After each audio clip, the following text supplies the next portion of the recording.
म यहाँनिर पढ्न आएको 1 वर्ष बढी भयो। पहिला हल्का हल्का क ख सम्म चाहिँ आउँथ्यो मलाई। क ख चाहिँ हल्का हल्का जानी नजानी आउँथ्यो। त्यसपछि यहाँ आएर पढ्न थालेपछि चाहिँ मलाई क ख पनि क्लियर भएर पनि जोडिएको अक्षरहरू शब्द बनाएर भन्नु जाने र हल्का हल्का किताब पत्रिका बिस्तारी पनि पढ्नु जान्ने भएँ। त्यो साथसाथै मेरो बच्चाहरूलाई क ख मैले मेरै हातले ज्ञासम्म पढाउन सक्ने भएँ म।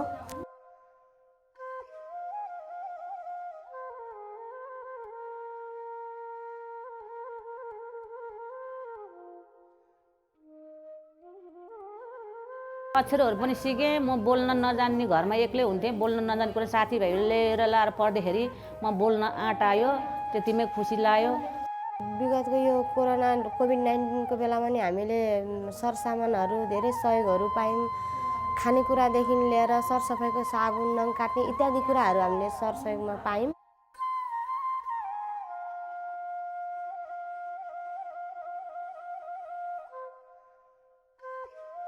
सुरुमा आउँदाखेरि यहाँनिर आउँदाखेरि आफू जस्तै साथीहरू देखेर अनि अब कसो गरी के गर्ने होला जस्तो लागिरहेको थियो। अनि सबै आफू जस्तै देखेर अनि एकअर्कामा अरूलाई पनि देखेर पढ्नलाई अनि खुसी लाग्यो। मन परेको कुरा पहिला मलाई महिला कार्यक्रमहरूमा अब यस्तो जान्न म त्यत्रो मान्छे चाहिँ हुन्छ केलाई जानु भन्ने जस्तो लाग्थ्यो। अहिले चाहिँ ओहो जानुपर्छ, एकअर्काको दुःखहरू बुझिन्छ। कसैलाई दुःख पर्दा आफ्नो नि दुःखहरू कुराहरू सेयर गर्नु पाउँदाखेरि त्यहाँ गएर भन्नु पाउँदा खुसी लाग्छ।